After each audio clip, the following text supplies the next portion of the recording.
Oke. Halo, assalamualaikum warahmatullahi wabarakatuh. Selamat malam, sahabat Suci Wijayanti Official. Kita bertemu lagi di acara Batik Talk yang ke-11 malam ini. Tema kita adalah potensi batik Indonesia di masa depan bersama Dr. Andes Handoyo. Oke. Sambil menunggu teman-teman yang lain bergabung dan menunggu pemateri kita, apa kabar? Short by Chris. Oke, halo, selamat malam.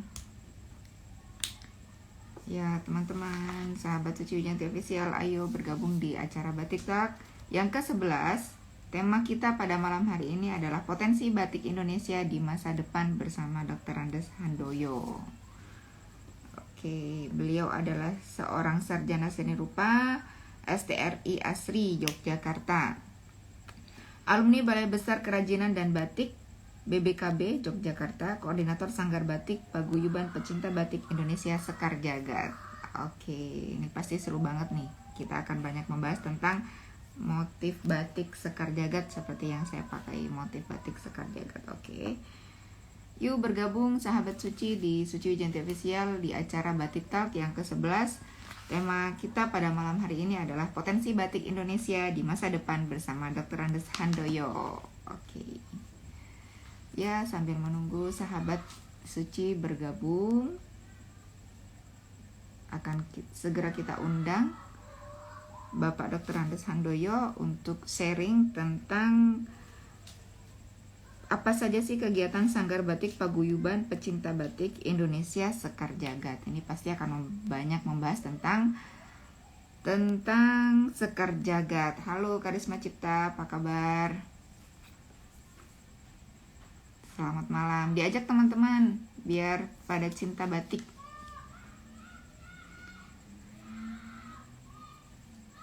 Ya, selamat bergabung juga di sini ada. Oke, baru Karisma Cipta.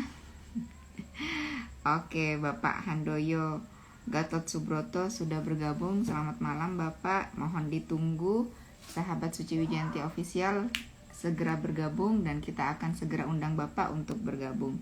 Izin gabung Kak Suci, silahkan Mbak Karisma Cipta, mohon ditunggu bingkisannya ya.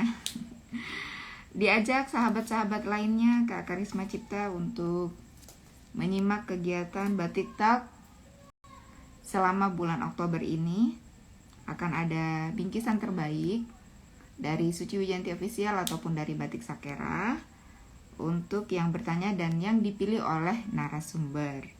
Narasumber kita pada malam hari ini adalah Bapak Dr. Andes Handoyo di acara Batik Talk ke-11 dengan tema Potensi Batik Indonesia di Masa Depan. Beliau adalah seorang sarjana seni rupa STRI Asri Yogyakarta, alumni Balai Besar Kerajinan dan Batik BBKB Yogyakarta, koordinator Sanggar Batik Paguyuban Pecinta Batik Indonesia Sekar Jagad. Oke, sahabat Suci, ayo segera bergabung di Batik Talk yang ke-11. Segera kita undang Bapak Handoyo dan beliau akan banyak sharing tentang pastinya motif Sekar Jagad nih yang akan banyak dibahas oleh beliau. Dan kegiatan Sanggar Batik Paguyuban Pecinta Batik Indonesia Sekar Jagad itu apa saja sih? Gitu ya. Oke, selamat bergabung Mbak Firda. Yuk diajak sahabat-sahabat Suci lainnya untuk bergabung di acara live Instagram di acara Batik Talk yang ke-11 dengan tema potensi batik Indonesia di masa depan bersama Bapak Dr. Andes Handoyo. Yuk segera bergabung. Kak Karisma Cipta dicolek temannya, sahabatnya untuk bergabung di sahabat Suci Wijayanti Official di acara Batik Talk yang ke-11. Kita live YouTube dan Instagram ya. Yuk di acara Batik Talk ini kita dalam rangka memperingati Hari Batik Nasional di bulan Oktober dan dalam rangka merajut cinta batik tulis katanya ya. Dalam rangka merajut cinta batik tulis dan membangun semangat untuk para generasi muda untuk mencintai batik. batik sebagai budaya bangsa kita. Oke, kita segera undang Bapak Handoyo Gatot Subroto untuk bergabung di acara live Batik Talk yang ke-11 dengan tema Potensi Batik Indonesia di Masa Depan. Yuk, kita undang Bapak ya. Kita undang Bapak Handoyo segera bergabung dan kita akan banyak belajar bersama beliau.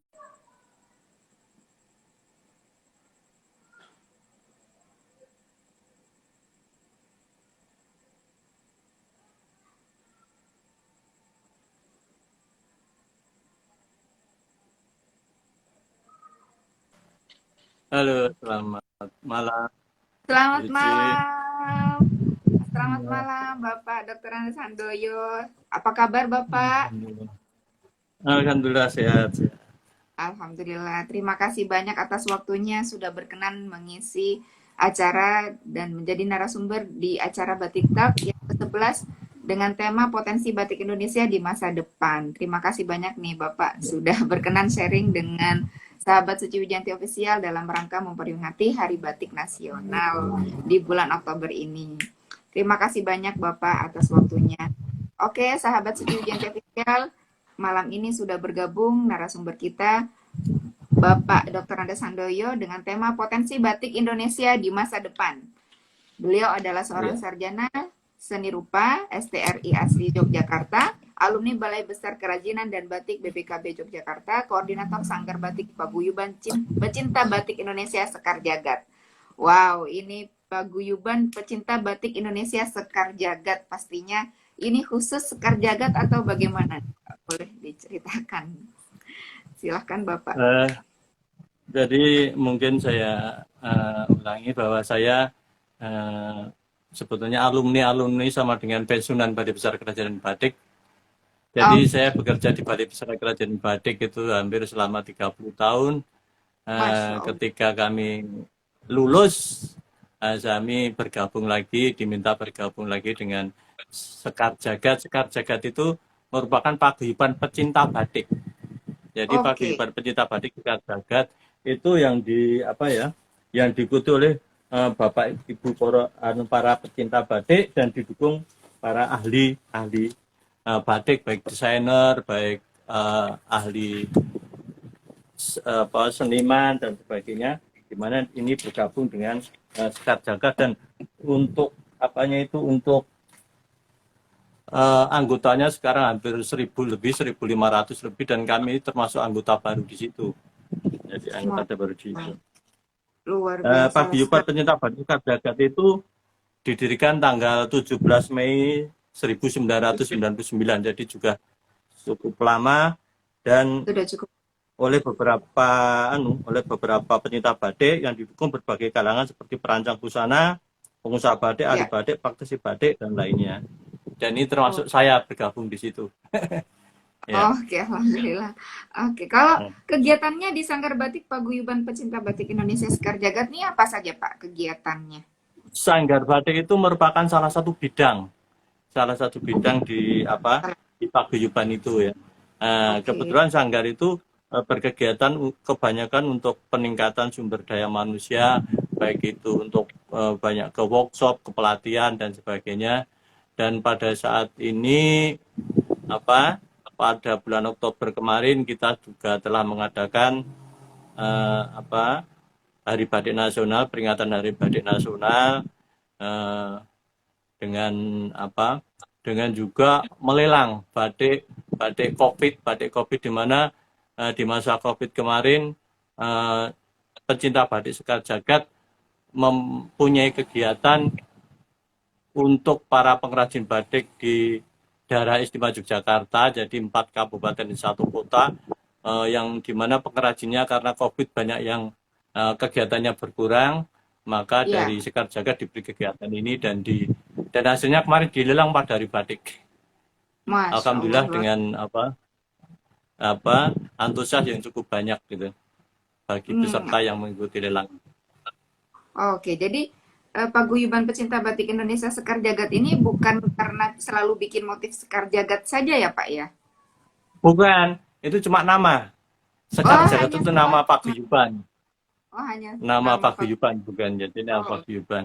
Dan ini apa pesertanya hampir dari Jawa Tengah, Jawa Timur, Jawa Barat, DKI dan sebagainya. Jadi hampir 1.500-an sekarang itu apa anggotanya.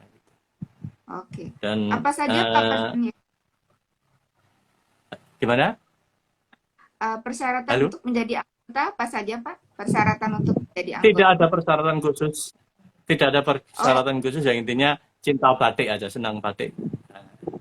Pecinta oh, batik, makanya itu pecinta batik. Jadi di samping ahli-ahli batik, pengrajin, di sentra-sentra juga anggota biasa yang penggemar batik.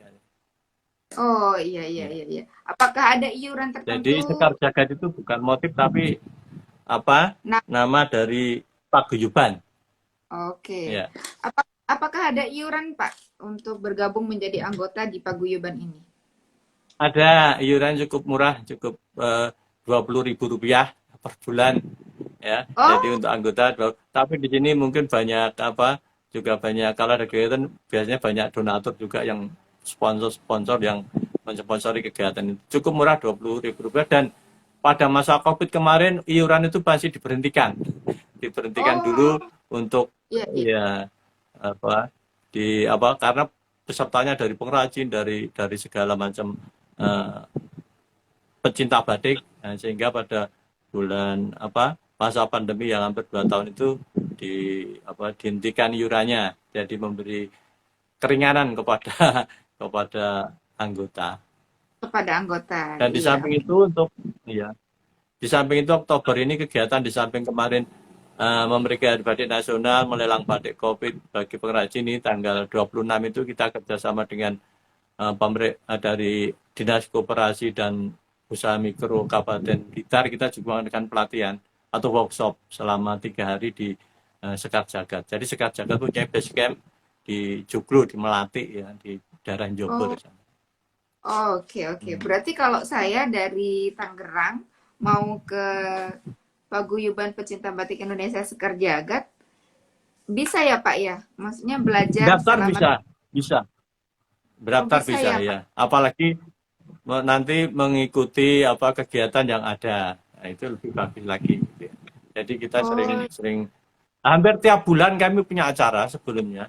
Jadi tiap bulan itu kami punya acara, ada kegiatan di bidang ini, di bidang itu. Yang kemarin dari bidang kami di bidang sanggar itu kami melakukan workshop untuk pewarnaan indigo. oh Itu iya. alhamdulillah pesertanya luar biasa, seratusan lebih. Itu dari mana-mana, dari Kudus, dari Magelang dan sebagainya, di samping dari Jogja sendiri.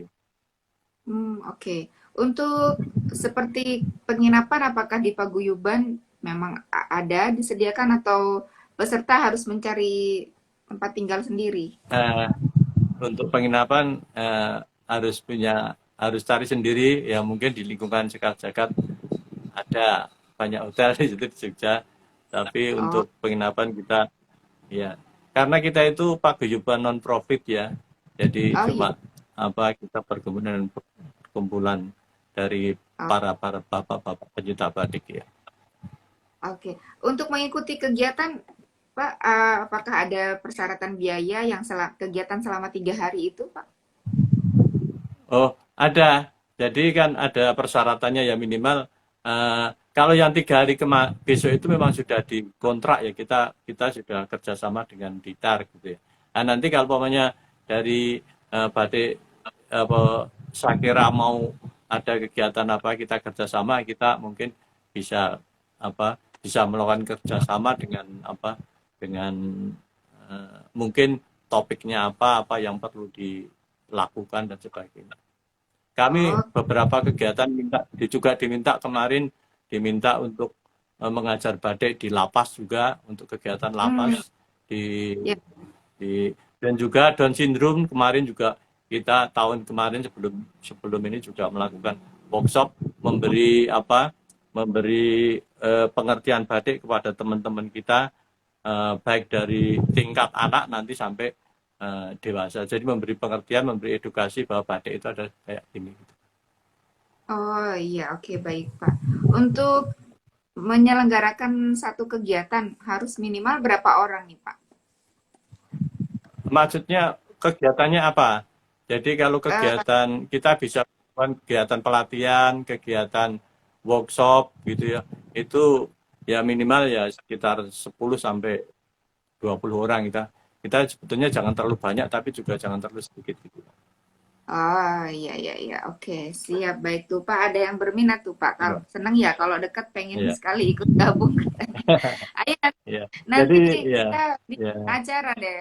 Nanti kita bikin acara. hmm, Oh, untuk di silakan. masa PPKM seperti ini, apakah diperkenankan Pak untuk ada kegiatan offline di Paguyuban? Sekarang sudah mulai bisa. Ini Oh, eh, tanggal 26 besok itu kita sudah ada itu kegiatan dengan peserta sekitar 19 orang untuk melakukan oh, workshop batik ya. Ya. Jadi kita 26 Oktober, melakukan apa workshop ya. Ya. 26 Oktober ini ya Pak? Iya, 26 Oktober ini kita melakukan. Dari kita Eh, kerjasama dengan Dinas Koperasi dan Usaha Mikro di Kabupaten Blitar, kerjasama dengan Sekar Jagad. Nah, ini dilaksanakan tanggal. Sebetulnya sudah ingin dilaksanakan kemarin, namun karena pandemi ini baru kita berani mengadakan saat ini. Gitu. oke, oke Pak, ini ingin bertanya nih Pak. Sebagai penggiat batik Yogyakarta, bagaimana sejarah batik di DKI Yogyakarta nih Pak? Ini bicara sejarah agak panjang sepertinya. Ya, eh, sebetulnya kami sudah menyiapkan apa ya, saya menyiapkan apa itu istilahnya PowerPoint untuk Oh iya, batik Jogja itu sebetulnya sudah dimulai dari eh, perjanjian Giyanti yaitu pada oh tahun iya, 1755 kalau nggak salah, di mana eh, dari ada perpecahan Keraton Mataram menjadi dua itu dari oh, Jogja dan Solo dan akhirnya dari batik-batik dari Pangeran Mangkubumi dari Solo itu ke Jogja membawa batik-batik dan selanjutnya batik-batik tersebut dikembangkan oleh putri-putri eh, apa keraton Yogyakarta iya. ya. Setelah dikembangkan keraton Yogyakarta ternyata permintaan banyak sehingga di apa pengerjanya itu tidak cuma putri-putri keraton tapi abdi-abdi dalam yang rumahnya tentunya di luar keraton ya. Dan Oh pada iya, karena perkembangan batik permintaan cukup tinggi, akhirnya eh, batik-batik yang ada di dalam karton itu berkembang juga keluar karton terutama dibawa oleh abdi-abdi dalam yang apa yang bekerja batik di turut. keraton. Jadi perkembangannya Iya, kurang lebihnya begitu. Ya. oke. Nah, nah Ya. seperti itu Jadi ya mungkin teman-teman. mungkin gini, saya tadi Ya, sedikit membuka rekaman dari Ibu Suci masalah batik ya. Masalah ya. batik itu sebetulnya sebelum kita eh, banyak berbicara masalah batik, kita menyamakan persepsi dulu. Oh, Apakah monggo Pak. batik itu? Ya. Bahwa batik di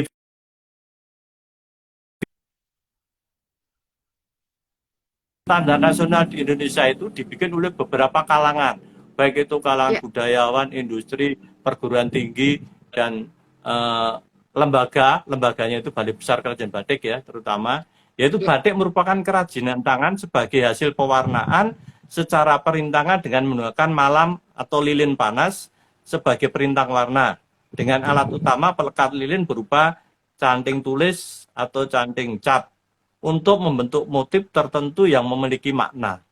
Di dalam Ya. definisi atau pengertian batik itu ada 4 hal yang perlu digarisbawahi. Pertama, Ya. bahwa batik adalah kerajinan tangan. Kerajinan Oke. tangan. Kalau dulu ini merupakan sebetulnya batik itu kan juga mengalami perkembangan. Perkembangan dari yang tradisional meningkat dari yang nasional dan internasional yang abstrak dan sebagainya. Begitu juga definisi batik. Kalau definisi batik dulu itu merupakan kain sebagai hasil pewarnaan. Sekarang kerajinan, kerajinan tangan. Ini apa artinya? Artinya memberi peluang bahwa batik itu nantinya bukan hanya di kain, tapi juga di materi-materi lain. Sebagai contoh, Oke. di daerah kita, di daerah Bantul Pajangan itu ada batik kayu.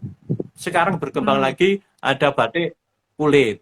Ada juga batik gerabah. Gerabah yang finishingnya di batik. Sehingga di dalam definisi itu dari batik yang tadinya kain menjadi berupa kerajinan tangan. Yang kedua, yang perlu digarisbawahi juga, bahwa sebagai hasil pewarnaan secara perintangan dengan menggunakan malam atau lilin panas. Jadi sekarang Ya. itu harus batik itu menggunakan lilin panas. Ya. Kalau dulu itu lilin cuma lilin saja, ternyata di dalam UNESCO dan juga dalam hasil pembicaraan dari berbagai pihak untuk membuat SNI ini, lilin itu Ya. menjadi lilin panas. Karena kalau lilin Ya. dingin itu ternyata sekarang itu bisa berkembang dengan adanya batik dengan menggunakan lilin dingin sebagai untuk pengelowongnya. Ngelowongnya itu Oh, kan kalau kita ngelowong itu ada dua, dengan menggunakan lilin tulis maupun cap. Namun oh sekarang ya. dengan ngelowong lilin dengan tulis itu bisa dikejar dengan menggunakan screen dengan lilin dingin. Itu hasilnya cepat dan hasilnya cepat dan sambungan cantingnya tidak pecah-pecah. Kalau kita Oh ngelihat ya. kadang-kadang masih putus dan sebagainya. Tapi ini bagus sekali. Namun itu bukan termasuk batik ya, termasuk batik. Walaupun nanti pewarnaannya, modelnya maupun pewarna lain menggunakan tangan, namun itu dari definisi batik belum belum apa Belum masuk.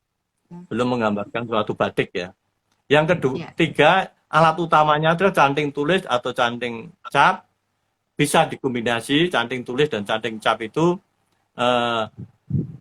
menjadi kombinasi yang selanjutnya batik itu harus mempunyai makna. Jadi dalam membuat batik itu di samping kita itu merupakan hasil kerajinan tangan menggunakan lilin panas dan juga menggunakan canting, diharapkan batik itu juga mempunyai makna, mempunyai Iya. arti. Jadi mempunyai maksud apa sih? Karena apa sih Iya. batik itu dibikin? Iya. Sehingga di dalam menurut definisi itu batik ada 3. Jadi ada 1 batik tulis, 2 batik cap, dan 3 batik kombinasi. Batik kombinasi. Ini harus jadi umpamanya ada tekstil bermotif batik dan sebagainya, kita kembali lagi ke sini bahwa yang namanya Iya. batik itu adalah ini. Ini merupakan hasil konsensus dari berbagai pihak dan sudah di SNI kan, Standar Nasional Indonesia kan, yaitu nomor 0239 tahun 2014.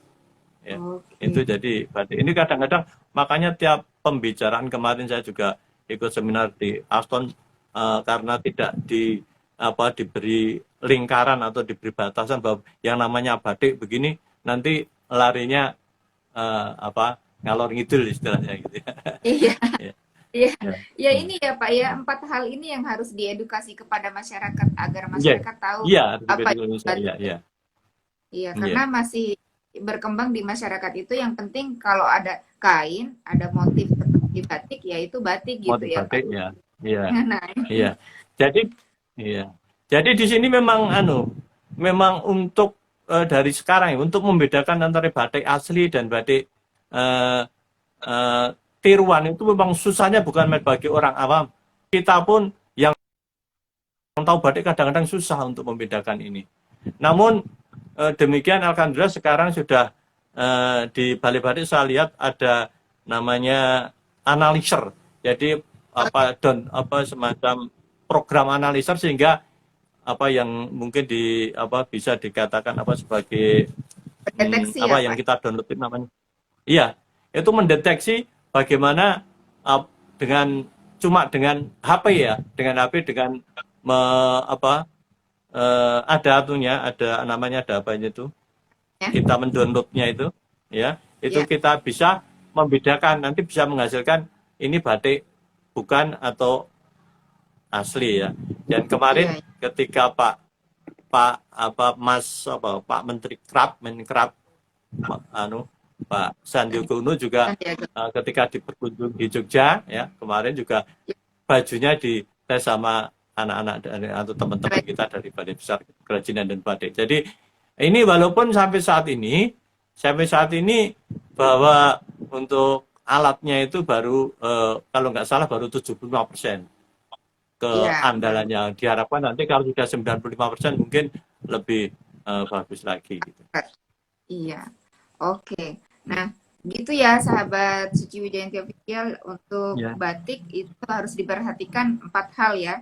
Batik itu termasuk 4 hal itu ya. pada kerajinan tangan, menggunakan lilin malan panas, dan alat yang digunakan adalah alat canting tulis ataupun canting cap. Alat utamanya ya. Alat Nanti kan alat alat utama. Ya. dan yang harus mengandung sebuah filosofi ya Pak ya, mengandung sebuah makna. Makna ya. Iya, iya. Oke. Nah, Bapak menurut untuk ya, untuk memberi gambaran juga bahwa karena proses batik itu apa istilahnya cukup rumit ya, mungkin cukup rumit. ya, Ini makanya di dalam apa jenis batik itu ada kita golongkan minimal ya kurang lebihnya ada 4. Yang satu batik kelengan. Batik kelengan itu cuma kita kain kita cap, kita canting, kita warna tua. Nah, itu sudah jadi batik. Kalau setelah itu di warna tua, di lorot sudah jadi batik, namanya batik kelengan. Nah, ini diharapkan dengan terciptanya atau adanya proses batik kelengan itu diharapkan teman-teman kita pokoknya yang menggunakan seragam katanya, wah nanti kalau seragamnya batik mahal dan sebagainya, dengan menggunakan kelengan itu mungkin enggak sampai itu 100.000 untuk bahannya itu.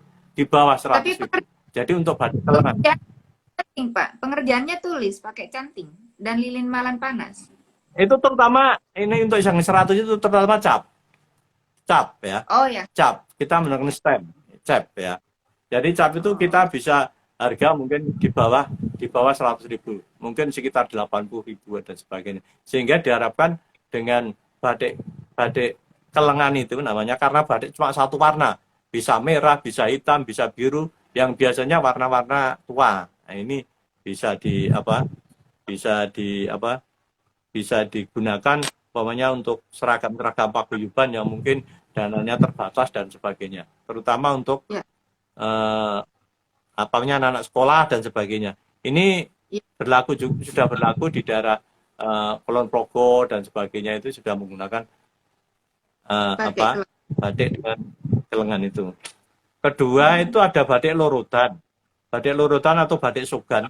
Itu yang pertama prosesnya itu mori dililin mau tuh dicanting atau dicap ya. Setelah itu diwarna diwedel itu diwarna tua. Setelah itu setelah diwarna tua dilorot ya, dihilangkan lilinnya, baru dililin tempat tertentu yang tetap warna putih itu ada.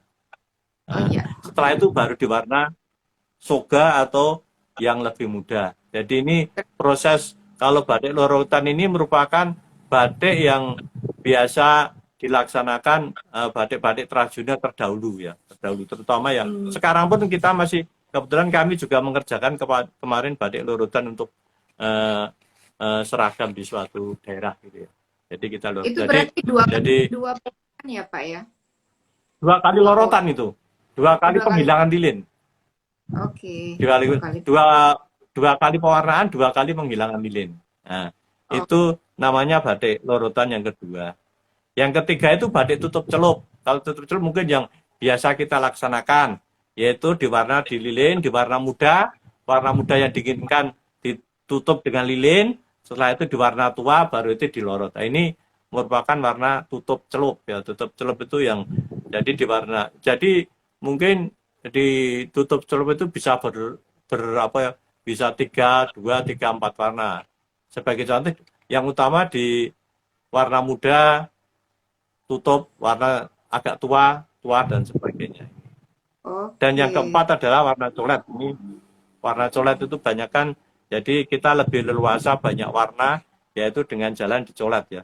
Jadi mori dililin dicap, motif mana yang mau dicolet diwarna dan sebagainya, itu biasanya menggunakan indigo sol maupun mungkin rimasol juga bisa difiksasi, ditutup bagian motif yang dicolet, setelah itu diwarna dan dilorot. Itu batik colet. Jadi biasanya empat macam motif ini, empat macam proses ini yang banyak digunakan, banyak dilakukan pembatik di industri batik di kita gitu ya, di kita ya. Oke, siap. Nah, itu ya sahabat Secucian Official. Jadi jangan takut bahwa batik itu harganya mahal. Memang stigmanya batik itu mahal ya Pak, yang harga jutaan gitu. Ya, ya memang Ya, ada yang tinggal segmen pasarnya mana kita mau ambil gitu. iya, Segmen iya. pasarnya mana lah. Ya. Ya, jadi karena Jadi stigma jangan yang sampai ya ya, jadi karena stigma yang batik itu mahal, akhirnya orang memilih tekstil motif batik gitu, Pak. Padahal ya ada yang ya nah, ya ya, jadi karena itu ya salah satu mungkin butuh ya betul. edukasi lebih luas lagi kepada masyarakat Ya. bahwa dengan batik kelengan pun sudah bisa dikatakan batik ya Pak ya, karena itu menggunakan Iya, lilin sudah pakai kan. magnetis. Iya. Ya.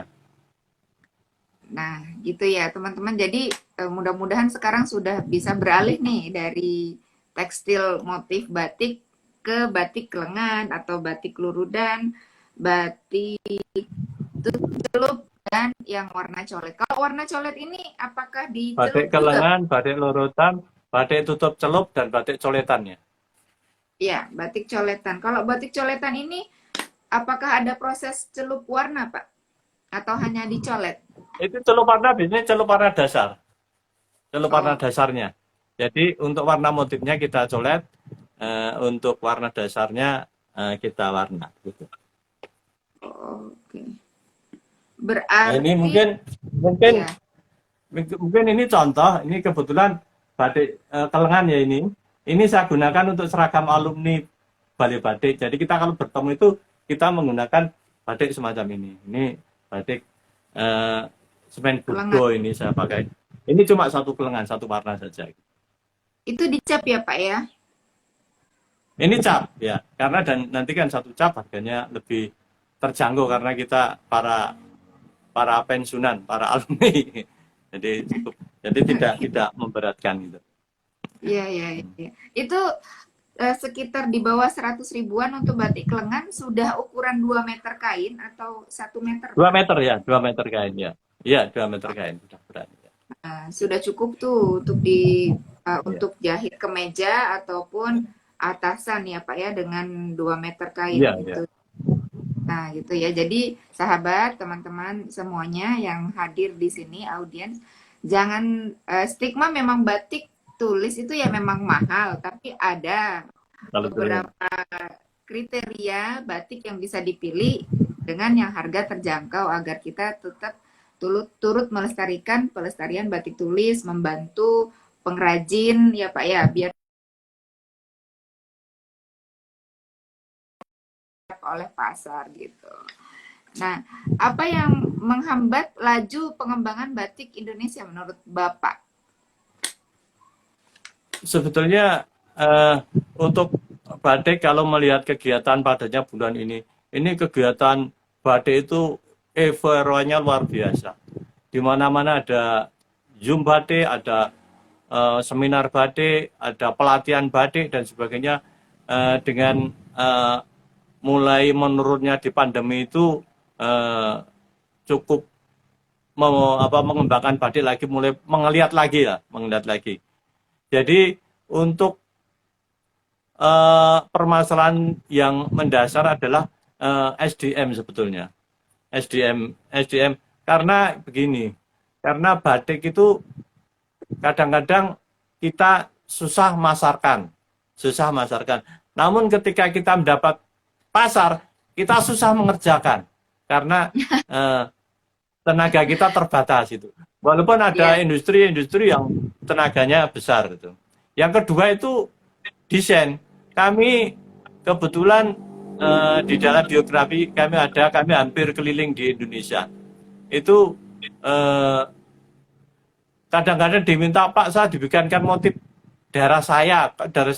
Nah, padahal untuk membuat motif itu kan kita juga harus melalui survei dan sebagainya. Tapi alhamdulillah kita melalui kita mengadakan survei kita ya mungkin karena kita dibantu teknologi dengan adanya googling dan sebagainya, kita mengikuti di sana ada apa dan sebagainya, kadang-kadang kita bisa membantu.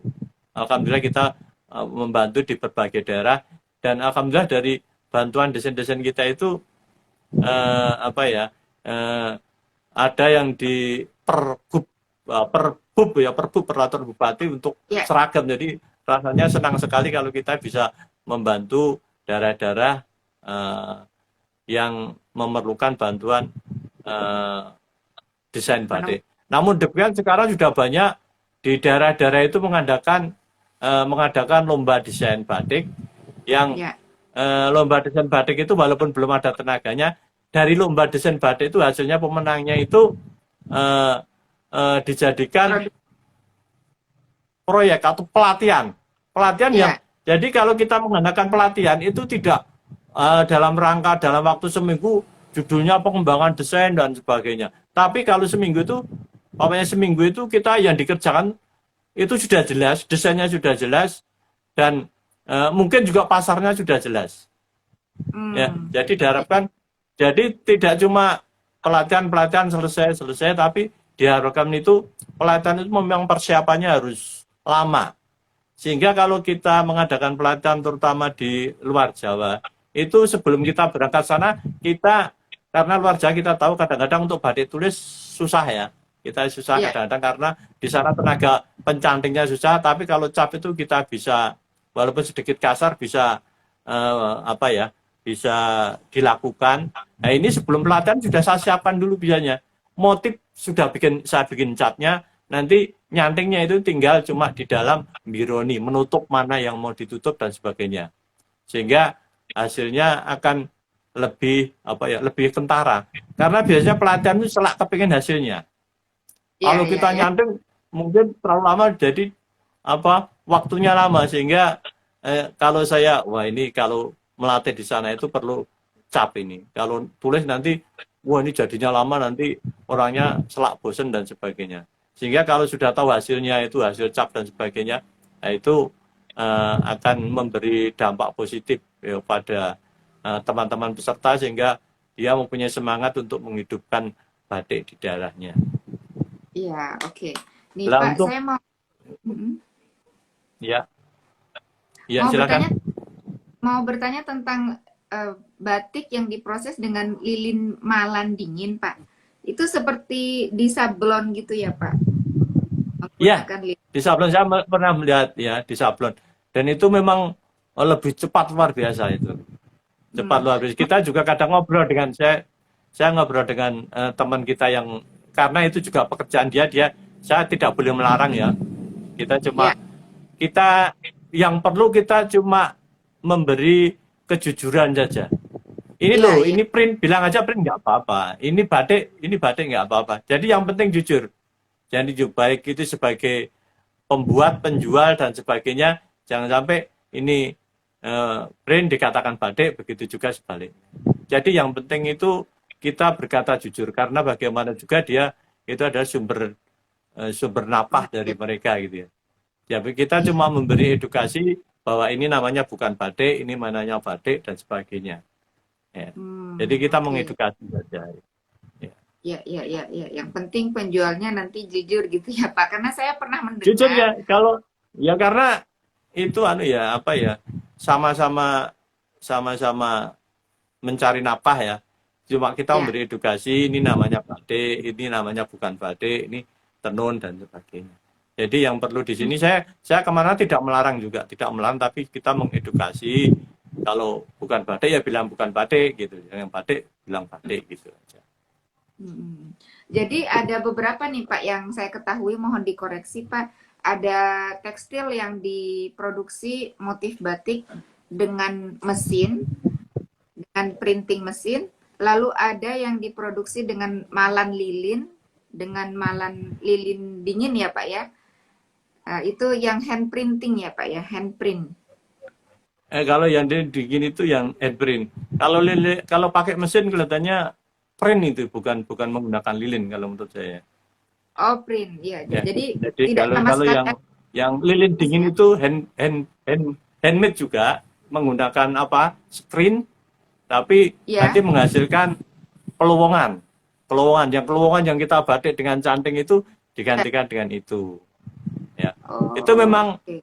memang kalau dilihat hasilnya malah lebih bagus, tapi kerajin tangannya nggak begitu kentara. Karena kalau yang screen itu cantingannya nggak pernah putus nggak.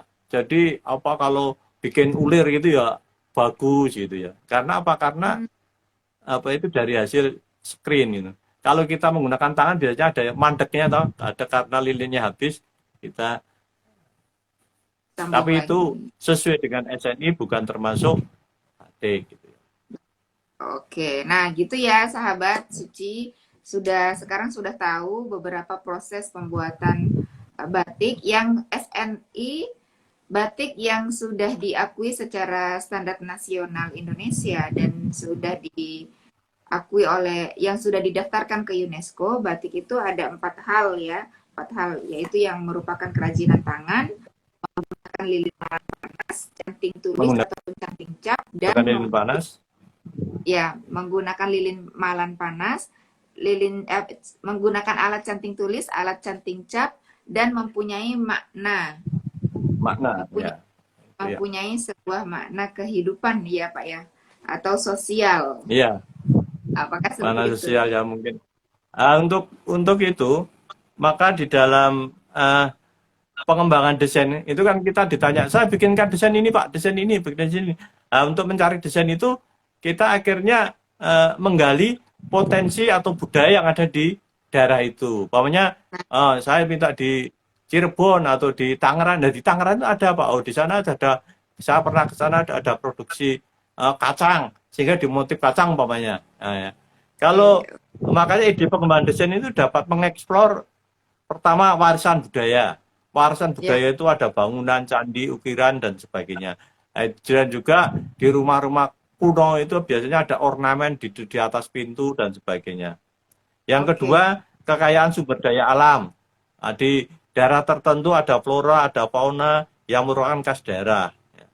Mungkin ada flora yang apa, yang khas daerah, yang Pokoknya saya yang pakai ini motif Sleman ini kabupaten saya, ini motif Oh, Parijoto ini.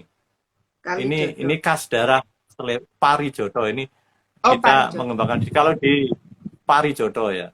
Kalau di Kulon Progo itu umpamanya mengekspor makanan tradisionalnya yaitu geblek Hmm, renteng, di sana itu ada namanya geblek renteng dan sebagainya. Yang kedua, yang kekayaan sumber daya alam, flora fauna menjadi khas. Yang ketiga, keindahan alam. Kami juga keindahan. bikin keindahan alam, danau, gunung, dan sebagainya. Begitu juga hasil pertanian. Hasil pertanian itu kita pernah bikin di Manado itu, karena di sana terkenal dengan produksinya jagung, dikembangkan motif jagung, pernah saya kita di sana. Dan juga makanan khas seperti yang ada tadi, ada makanan khas di Kulon Progo, namanya pakan khas di sana itu ada geblek renteng dan sebagainya. Dari geblek renteng itu menjadi inspirasi eh, apa inspirasi untuk dibikin batik. Yang Jadi perlu digarisbawahi juga, ya, yang perlu digaris juga Bu Suci, bahwa iya Pak. keberhasilan desain itu apabila eh, orang sudah tidak bertanya tapi sudah tahu asalnya. Sebagai Hmm, contoh, pamannya saya saya dari Jogja, saya bawa yang terkenal banyak ya ke Jakarta menggunakan kaos dagadu ya. Oh, dari Jogja ya gitu. Jadi itu iya, iya, pariwisata iya, dari iya. Jogja. Jadi sudah sudah tahu orang itu. Saya naik pesawat ada bawa pakai kaos kanguru dari Australia ya. Itu Ah, jadi iya, iya, iya, iya. keberhasilan desain itu Berhasil. orang tidak tanya sudah tahu. Jadi tanyanya dari mana? Tapi Bapak dari Jogja ya? Karena mungkin nenteng bakpia sama menggunakan kaos dagadu umpamanya gitu ya. Jadi orang sudah tanyanya tidak dari mana, tapi Bapak dari Jogja ya, atau dari Australia atau dari mana gitu. Jadi karena sudah hal tersebut sudah terkenal di daerah sana gitu. Oke, nah ini Itu saya baru salah dapat satu contoh ya. salah satu contoh ya, saya baru dapat insight nih dari Bapak bahwa keberhasilan sebuah motif desain jika orang sudah tidak bertanya itu dari daerah mana. Itu benar Pak. Jadi masuk sekali itu apa insight dari Bapak itu. Jadi, nah ini bagaimana Pak? Kan di beberapa daerah ada hasil pertanian yang sama, hasil pertaniannya sama gitu ya, diklaim bahwa oh jagung di Kediri banyak, oh jagung di Banyak banyak. banyak gitu. Itu bagaimana, Pak? Ini caranya kita dulu-duluan memproklamirkan, Oh, dulu-duluan ya. namanya kaitannya dengan, ya, kadang-kadang kita memproklamirkan atau dengan bentuk lain. Sebagai contoh, kami pernah di JCC, Jakarta Community Center, ada batik dari Kudus, Pak. Saya alhamdulillah kemarin ketemu juga. Ada batik dari Kudus. Di sana kebetulan kurang laku gitu ya. Kurang Ya. ya, waktu itu pembelinya berkurang. Pak gimana? Ngobrol dengan saya, Pak ini gimana ya biar laris Pak ya. Pak tolong, Bapak ke sekretaris di sana langsung ditulis batik Kudus gitu.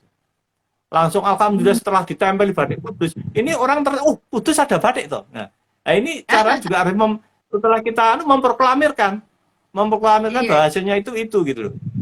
Jadi pamannya batik Kudus cepet di tempel di Dibeli. stand pameran itu. Jadi karena Oh, dengan demikian orang apalagi kolektor atau penggemar batik itu kadang-kadang, Kudus ada batik, Pacitan ada batik, ini ada batik. Nah, ini kan menjadi pertanyaan, akhirnya dia ingin mengoleksi atau membeli untuk oleh-oleh atau bekerja sama untuk perdagangan ke depan gitu. iya, iya, iya. Oke. Nah, setahu saya batik Kudus Kudus itu memang sudah sejak ada zaman sejarahnya ya, Pak ya. Sudah Iya, menghasilkan batik sejarah itu. ya, ya. Memang Nah, sudah ini kan cuma menghasilkan itu bagaimana, Pak? batik Karena ya. ya, jadi ada sejarah memang sejarahnya memang di situ menghasilkan batik di sebuah desa di Ya, Kudus itu. Hanya saja iya. tidak karena SDM-nya sudah tidak ada lagi. Nah, itu bagaimana menurut Bapak untuk membangun kembali bahwa Kudus itu mempunyai batik sejak di zaman kerajaan ya Pak ya. Di zaman kerajaan memang Ya, sudah ada kerjaan ya. batik. Nah, itu bagaimana Pak? Apa ya strateginya? Ada daerah-daerah yang memang sudah Strategi. mempunyai sejarah menghasilkan batik, lalu dia karena SDM-nya tidak meneruskan, tidak berkembang, akhirnya hilang potensi itu. Ini bagaimana Iya, untuk betul ya. balik lagi, Pak? Ya, memang harus harus kembali lagi seperti yang studi kasus yang tadi saya ceritakan batik Kudus itu, pas kebetulan ada studi kasus yang kebetulan ngobrolnya di tempat pameran itu ya, di board tempat pameran itu. Ini gimana caranya? Kami mengambil inisiatif itu. Nah, karena pertama memang kadang-kadang belum dikenal walaupun dalam sejarah ada ya. Makanya kami kalau punya motif, kalau punya daerah yang sekiranya itu belum dikenal batiknya itu, salah satu cara untuk mengenalkan atau memproklamirkan adalah mengikuti pameran itu. Dan Iya, pameran iya. yang paling paling strategis memang di Jakarta gitu ya. Pameran di strategis ya. Di Ya, daerah saya juga ada, tapi ya pameran yang saya sering membawa teman-teman pengrajin ya di Jakarta juga bagus, di Batam juga lumayan bagus gitu ya. Jadi memang mempromosikan itu. Yang kedua juga saya pernah ada kepala daerah ya. eh, bertemu dengan saya, yaitu Pak ini Pak Andoyo gimana ini, kami itu sudah tidak ada, kebetulan kepala dinas perindustrian waktu itu, kami itu sudah tidak percaya mengadakan diklat karena memang hasilnya kadang-kadang setelah diklat selesai ya, selesai, dan ada juga yang pesertanya itu peserta diklat apapun ikut gitu ya, karena memang pekerjaannya diklat Ya, mungkin ya. Ya. Dan waktu itu saya gini caranya Pak. Yang pertama di dalam diklat itu jelas yang dibikin. Yang dibikin jelas, kita enggak usah terlalu banyak program. masalah. Jadi setelah program jelas yang dibikin dan pasarnya jelas. Loh, gimana pasarnya jelas? Bapak punya anak buah berapa? 80 orang. Sementara bikin batik untuk 80 orang untuk Bapak membeli. Iya, di dalam pelatihan. Jadi pelatihan itu tidak cuma pelatihan saja, tapi pelatihan sudah sifatnya pelatihan produksi, iya, sudah iya, produksi. Itu hasilnya langsung dibeli dan sebagainya. Dan alhamdulillah apa setelah jadi ternyata yang beli tidak cuma dari eh, anak buah si- dari Pak Kepala Dinas, tapi juga malah masyarakat umum juga beli. Akhirnya kan mau tidak mau dengan keberanian membuat apa pelatihan dengan sistem produksi itu akhirnya akan menumbuhkan, dan alhamdulillah sekarang sudah tumbuh di daerah tersebut. Ada mungkin ada dari 100 peserta, karena semangatnya luar biasa itu. Alhamdulillah 10%-nya sekitar 10 orangnya bisa usaha, itu sudah lumayan bagi saya, daripada oh, dari 100 tidak ada sama sekali, tapi 10. Dan alhamdulillah ketika pameran di Jakarta itu saya sering ketemu, jadi saya senang kalau melihatnya, karena bagi kami itu apabila kami melatih ada hasilnya itu senang sekali. Saya tidak, kadang-kadang ada yang berpikiran oh mesti ada yang ditutupi dan sebagainya, nanti ada menumbuhkan daya saing dan sebagainya. Tapi bagi kami tidak, kami dengan tim melatih itu kalau bisa harus benar-benar jadi. Kalau nggak jadi kita tuh malah sedih gitu. Jadi iya, itu iya, yang harus di kita kan, wah nanti itu pesaing kita. Oh jangan berjalan begitu, rezeki itu dari iya, mana-mana ada gitu. Jadi iya. Setuju, Tuhan memberi setuju. rezeki tidak ya. Jadi jangan apa sampai oh nanti wah ini saingan saya dan sebagainya. Kami mungkin dari Palu ada ini Pak Regi yang tadi Pak saya mau ikut ya. Ini alhamdulillah di sana berdiri. Senang saya monitor dari Jogja di daerah Sigi ya. Sekarang sudah berdiri batik Valedri, namanya Valedri. Alhamdulillah ya, mungkin ini juga bantuan dari pemerintah daerah juga, karena Iya, dengan timbulnya batik pemerintah daerah pesan dari situ. Nah, ini iya, yang juga perlu digarisbawahi pada teman-teman dari bapak-bapak kepala daerah, yang iya, terutama di Keranasdanya biasanya. Karena iya. ibu bupati maupun ibu itu biasanya yang mempunyai peran peran tinggi untuk menghidupkan kerajinan dan batik. Keren. Iya.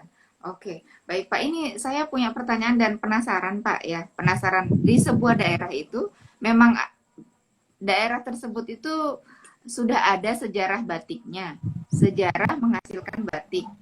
Lalu batik itu tetap berkembang tapi sudah tidak keluar lagi pakemnya, sudah kontemporer gitu Pak. Nah, ini bagaimana kita menelisik motif pakem dari daerah yang memang sudah mempunyai sejarah batik. Itu bagaimana caranya Pak? Cara menelisik gitu, menelisik pakemnya di saat kerajaan tersebut Pak. Ya, begini, eh, di dalam eh, di berbagai hal, batik itu perlu dilestarikan. Iya, Batik benar. itu dilestarikan. Tapi hakikat dari pelestarian itu adalah mempertahankan dan mengembangkan. Oh, betul. Mempertahankan itu berarti stagnasi. Nah, ini sekarang tuh penggemarnya banyak enggak? Kalau enggak harus dikembangkan dengan apa? Menganut menggunakan batik itu sebagai inspirasi untuk membuat pengembangannya. Jadi kalau batik itu wah sesuai dengan pakem ini dan sebagainya tidak boleh berubah-ubah, itu namanya stagnasi, berhenti Oh, total. Jadi tapi itu ada penggemarnya, tapi itu penggemarnya terbatas. Itu biasanya kolektor maupun investor yang ini mau disimpan nanti dijual ketika harganya tinggi gitu ya. Jadi itu. Sehingga di dalam desain batik itu kan menyangkut desain batik. Itu ada iya, 3 macam. Yang pertama itu desain yang tradisional. Yang tradisional itu yang ada situ daerah, pamannya di daerah yang dekat dengan kami adalah Bantul. Itu ada namanya batik Bantulan. Orang mm, sudah lihat tahu oh itu batik Bantul itu kayak gini nih. Itu batik yang khas di sana. Namun demikian karena itu masih ada pangsanya, itu tetap jalan terus. Namun demikian dia juga membuat yang lain. Jadi pertama itu batik tradisional, yang kedua dari batik IKM itu mengembangkan. Karena Oh, nanti kalau ini terus stagnasi, dia mengembangkan yang lain. Ketika ada pasarnya itu berkurang, maka ada batik yang lain. Pengembangan dari tradisional maupun ide dari IKM itu untuk menciptakan batik-batik baru. Yang ketiga, iya, kita juga menyadari bahwa kemampuan kita terbatas, itu kita juga melaksanakan batik dari konsumen. Yang oke. perlu kami perkenalkan juga, sebetulnya saya itu juga bakul batik, Bu. Ya. Jadi terus Iya, terang saya memanfaatkan, mengerjakan para pengrajin, tapi kami bikin desainnya sendiri. oke. Kebetulan kami kami itu untuk kelas menengah ke bawah, kita bikin capnya sendiri. Jadi kita capnya itu kita bawa ke pengrajin, ini tolong bikinkan batik ini. Jadi kami tidak bersaing di dalam membuat batiknya, tapi kami desainnya saja gitu. Ya. Jadi Hmm, ada 3. Jadi tadi ada yang pertama batik tradisional dari UKM yang masih mempunyai pemasaran, yang perlu dilestarikan. iya, Ya, yang kedua itu batik dari ide dari IKM yang baru, yang ketiga batik dari pemesan, desain dari pemesan. Jadi itu.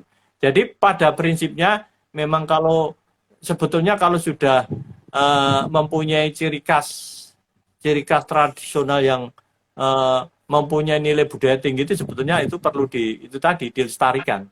Nah, iya. dilestarikan itu memang itu diperlukan dorongan dari berbagai pihak, terutama pemerintah daerah. Hmm, Jadi minimal eh, minimal eh, pemerintah daerah itu membeli batik dari daerahnya sendiri, daerah utamanya sendiri. untuk yang terjangkau dan daerah itu mampu membikinnya. Namun demikian kadang-kadang memang kita itu kadang-kadang pasarnya susah, tapi ketika dipeseni banyak juga susah gitu. Susah karena Iya, terbatasnya tenaga atau sumber daya manusia, terutama di luar Jawa. Kecualian iya, kalau saya selalu mengajarkan ada kerjasama. iya, Kerjasama apabila tidak mampu di suatu daerah ada 10 pengrajin, mari kita kerjakan bersama-sama dengan iya, benar. formulasi formulasi warna ini loh. Ini Iya, merah B-nya sekian, AS-nya terus naptol garamnya sekian atau indigo-nya sekian. Itu kita bahas bersama. Itu kalau kalau kita kita bisa kerjasama. Dan itu diharapkan ada standarnya ya, karena Pak ya. untuk luar daerah itu ya, kalau sendiri-sendiri kita kadang-kadang ya untuk bikin 1, 2, 3 sampai 10, tetapi kalau kita sudah 100, 150 dan sebagainya itu yang susah. Makanya kita harus perlu kerjasama di dalam eh, pembuatan batik itu tadi. Oke. Nah, Pak, terkait pewarnaan, kalau yang mengerjakan itu adalah pewarna, kalau pembatik mungkin capnya nanti bisa ya, Pak, diperbanyak capnya. Jadi bisa dikerjakan oleh Bisa, 10 bisa. orang. Lah kalau untuk pewarnaan, Pak, apakah di satu sentra ataupun di setiap pengrajin karena sudah dikasih standar pewarnaan, apakah mereka bisa mengerjakan sendiri-sendiri? Untuk jaminan kesamaan warnanya itu bagaimana, Pak? Nah, biasanya kalau orang Namanya kalau nggak paham ya bahwa terus warna itu bisa tidak sama, mereka tidak mau menerima itu, Pak, kasusnya. Ada kejadian gitu ya, iya, Pak ya. Nah, warnanya tidak iya. sama, akhirnya nggak mau nerima gitu. Ditolak semuanya, 100 sekian piece ditolak gitu, karena tidak sama. Itu bagaimana, Pak? Ya, memang namanya kerajinan tangan memang tidak sama persis ya, tidak sama Iya, persis. Namun kalau resepnya itu sama, yang kedua dengan prosesnya itu sama. Jadi eh, di dalam kita mengajarkan batik itu kita istilahnya mengajarkan bagaimana cara pewarnaan itu menggunakan metode aset-aset. Aset-aset itu adalah eh, istilahnya eh, satu-satu, tapi nanti hasilnya sama. Ya, kita biasanya menggunakan rumus itu, rumus. Jadi dalam oke, pelatihan itu bagaimana mencelup banyak itu dengan warna yang sama dalam arti bukan sama persis karena bikinan manusia ya. Jadi ada iya, sedikit-sedikitnya itu memang harus dipahami ya. ada Jadi kita ada metode pewarnaan yang menggunakan sistem asetaset itu agar mendapatkan warna yang sama ya. Alhamdulillah kami juga membuat itu sistemnya seperti itu ya. Jadi kita menggunakan asetaset, kita metodenya sama, umpamanya untuk natol itu ya, itu bisa 9 gram untuk natolnya garamnya 3 kali ya toh. 3 kali lah, nanti tinggal berapa kali. Nah, nanti dibikin asetaset dengan rumus itu nanti dibikin standar. Jadi Ya, ketika ini dicelup tambah 1 ciduk, celup tambah 1 ciduk, celup jadi menghasilkan warna yang mendekati sama. Dan kami bikin seragam juga lumayan banyak. Alhamdulillah ya memang tidak sama persis, tapi namanya juga itu kerajinan tangan, kita juga nggak ya. bisa bikin yang persis sekali ya, tapi menyerupai sama. Mau tanya, apakah kadar pH dari air itu bisa membedakan warna, Pak? Iya, beda. Nah, beda ini kadang-kadang ada beberapa kemarin ada ketika kita membuat di kantor, ternyata setelah dibawa pulang itu beda itu. Nah, ini anggapan kadang-kadang ini yang kadang-kadang susah. Oh, ini berarti ditutup-tutup, ini ada yang dirahasiakan. Tapi bagi kita apalagi di lembaga negeri itu nggak ada itu. Tapi ternyata bareng dianu pH-nya kurang. Oh, pH-nya oke. kurang sehingga pH-nya berbeda gitu atau yang lebih dan sebagainya. Maka itu harus causticnya ditambah atau ininya dikurangi dan sebagainya, itu nanti perhitungannya di situ sebetulnya. Oke. Ya. Jadi Berarti memang pH itu mempengaruhi sekali. mengenai warna ya. Berarti perlu ada alat Ya, untuk mengukur asam atau basanya air dan kadar pH dari air ya, tersebut. iya. Saya kira itu lebih bagus ya, memang gitu Oh, ya, bagus lebih ya. bagus yang begitu. Jadi ya. Oke, Karena baik, memang Pak. air di tiap daerah itu lain kadang-kadang pH-nya. Iya, ya. Karena kadar air pH di setiap daerah berbeda. Mungkin di Berbeda. dalam satu desa beda tempat pun bisa kadar air pH-nya juga beda ya, Pak ya. Katanya bisa ya, katanya bisa. Makanya alhamdulillah saya bekerja dulu di Balai Besar Kerajinan Batik itu, di samping kami eh, membagikan ilmu yang kami dapat dari pendidikan, kami juga mendapat banyak karena di situ banyak sarjana kimia, sarjana mesin, sarjana seni rupa dari lain tempat. Nah, ini kan dengan bergabungnya ini, ketika Ya, kami pensiun, rata-rata teman-teman kita yang teknis pensiun itu ilmunya di samping menyumbang ke Bali juga kita pulangnya tambah ketika pensiun. Dan ya. alhamdulillah dengan ketambahan pensiun ini kita lebih menguasai ya. Jadi eh, di samping kita membagikan ilmu di lembaga, tapi ternyata di lembaga kita berkumpul dengan orang-orang dari berbagai disiplin. Itu sangat menguntungkan bagi kami. Ketika keluar pun kami masih alhamdulillah masih dibutuhkan bagi teman-teman UKM maupun dari lain tempat. Ya. Oke. Nah, Pak, ini pewarna itu kan termasuk limbah batik ya, Pak ya, pewarna apalagi sintetis. Nah, bagaimana limbah pewarna itu tidak mencemari lingkungan? Ini salah satu permasalahan dari proses pembatikan, itu bagaimana mengantisipasinya, Pak, biar tidak mencemari lingkungan dan kesehatan masyarakat. Ya. Itu kan sebetulnya untuk limbah itu kita mulai dari yang kecil dulu. Ya. Jadi limbah itu memang nanti masalahnya ketika industri itu sudah besar ya. Sudah besar. Oke. Tapi biasanya kalau kita masih kecil, kita masih bisa menanggulangi dengan membuat pengelola limbah secara kecil-kecilan ya. Jadi kita trim di atas, di situ ada kerikil, ada sabut kelapa. Setelah itu kita alirkan turun lagi ke agak Ya, pendek. Di situ juga ada penyaring lagi, turunkan lagi agak pendek lagi. Nah, di situ keluar sudah menjadi air bersih. Karena apa? Saya menggunakan untuk industri kecil itu semacam itu. Sedangkan nanti kalau kita sudah takut-takuti orang itu orang itu mau nanti harus belum bikin batiknya tapi sudah bikin alat limbahnya, itu yang susah. Makanya ketika besar nanti kita edukasi lagi kalau sudah jalan. Kalau Ya. masih kecil kita beri yang sederhana itu, tapi ketika nanti sudah besar kita baru memberi edukasi lagi. Karena ketika masih kecil kita, kamu harus bikin limbah ini, bikin, akhirnya dia nggak Gak kepikiran jadi membuat batiknya, membuat ininya. Ya, jadi bikin. kita diedukasi mulai kecil ya. Ya, Alhamdulillah, ya, ya. ya gitu di tempat pelatihan saya, di Sanggar Sekar Jagad itu, kami sudah membuat itu. Ini loh, Ah, apa demo plotnya, terus, contohnya gitu ya. Ya.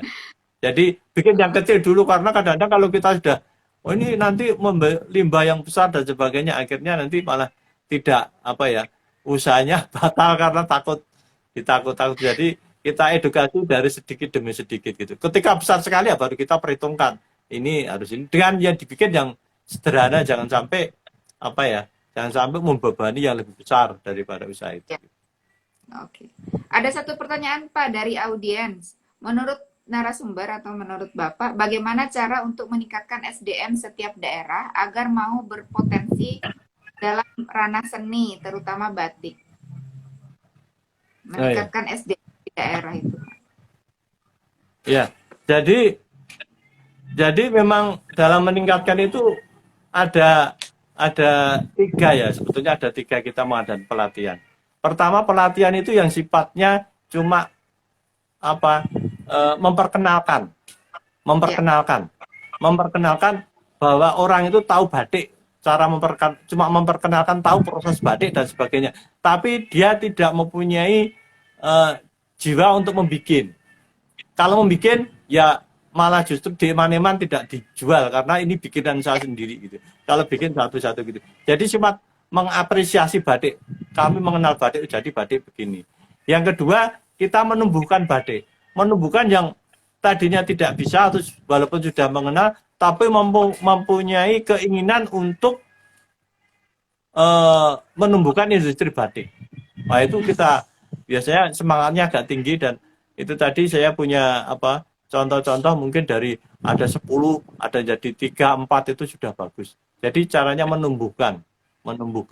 Yang ketiga adalah mengembangkan. Mengembangkan biasanya ke problem solving, pemecahan masalah. Pemecahan masalah pernah berapa tahun yang lalu itu dari Madura ya. Dari Madura datang ke kantor Bali, dulu saya masih di Bali. Itu di sana kan batik tulis. Dari ya, pengusahanya itu diminta pelatihan cat. Jadi problem masalahnya cuma dicap karena pewarnanya di sana sudah menguasai, terusnya sudah mau cap. Sehingga selama 5 hari itu di Bali cuma melatihan ngecap. Cap 1, 2, 3, cap pertama jelek, lorot, cap lagi. Ya, akhirnya dari 5 hari itu, karena cap dan nyanting itu adalah jam terbang. Gitu. ya. Jam terbang setelah ilmunya dapat jam terbang. Nah itu alhamdulillah jam 5 hari itu dulu udah kelihatannya udah lancar. Jadi pertama kedua melenceng, lorot lagi hanya diambil. Jadi pemecahan masalah atau mungkin warnanya luntur dan sebagainya. Ini kenapa luntur dan sebagainya. Itu cenderung ke pemecahan masalah. Jadi Hmm, memang kalau apa ya, kalau bagaimana bisanya meningkat SDM itu memang itu tadi. Jadi kita pelatihan itu pelatihan produksi. Pelatihan produksi itu jelas itu, jadi jelas yang dibikin dan jelas pasarnya. Kalau enggak itu nanti mandek. Akhirnya bosan. Jelas yang dibikin itu, ketika kita pelatihan jelas yang mau dibikin adalah ini. ya, Jadi kita enggak mengatur. Jadi kita sudah bikin motifnya, ini capnya ini sudah saya bikin dan ini sudah saya bikin, di sana tinggal praktek. Jadi sehingga itu nanti bisa produksi. Karena pada dasarnya untuk batik itu jarang gagal. Sejelek-jeleknya batik itu jadi gitu. oke, Sejelek-jeleknya batik itu jadi. Ya. oke. Jadi Siap. jadi itu. Terakhir Iya. Pak, potensi batik Indonesia di masa depan, bagaimana menurut Bapak? Potensi batik. Jadi kalau kami melihat kegiatan saat ini memang dan saya tadi juga pagi mendengarkan dari ibu-ibu pengembangan batik di luar Jawa ya. Itu Ya, memang potensi batik di Indonesia itu cukup menggembirakan ya, menggembirakan karena dan dukungan yang paling besar itu di samping kemauan sendiri dari pemerintah utamanya setelah saya lihat-lihat itu bukan Pak Bupatinya tapi Ibu Bupatinya, Ketua Dekranasdanya. Itu yang mempunyai semangat tinggi untuk mengembangkan batik di daerah. Dan dengan diakui juga bahwa batik diakui UNESCO, sekarang batik tidak dimonopoli oleh batik di Jawa. Kalau Jawa kan sudah oke. Jadi sekarang itu batik yang namanya diakui UNESCO itu untuk Indonesia, bukan untuk Ya, Jogja, bukan untuk Solo, bukan untuk Pekalongan, tapi untuk Indonesia. Sehingga alhamdulillah saya melihat potensi batik di Indonesia dari berbagai daerah, terutama di luar Jawa itu cukup menggembirakan. Saya memonitor baik itu ada dari Sia, ada dari Tarakan, ada dari Jambi, ini saya kelihatannya bersyukur sekali dengan batik diakui berkembang. UNESCO ini. Memang setelah diakui UNESCO ini saya juga pernah melakukan penelitian dengan Yayasan Batik dulu itu. Perkembangannya cukup luar biasa baik itu dari segi ekonomi dibanding dengan pengakuan UNESCO di bidang lain. Itu memang dari segi ekonomi yang paling paling menguntungkan adalah dari batik gitu. Maka untuk itu kelihatannya kami mempunyai harapan dan berharap batik ini potensi Indonesia batik cukup bagus ya. Ini karena ini sudah mulai mengelihat yang tadinya agak saya lihat kemarin sedih ketika pengrajin-pengrajin itu, ini pegawainya mana? Nggak ada kerjaan, nggak ada kerjaan. Sedih, dan alhamdulillah sekarang saya lihat, saya sering putar-putar ya, karena saya kerjasama dengan UKM itu sudah mulai mengelihat, dan kami sangat bersyukur lah. Alhamdulillah. Siap.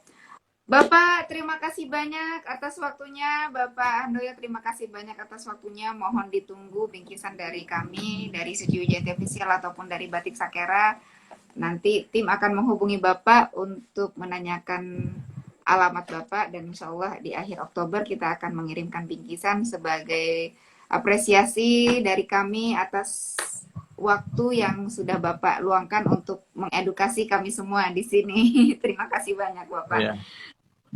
Terima kasih, kami juga mudah-mudahan bermanfaat, dan ada kurangnya mohon maaf.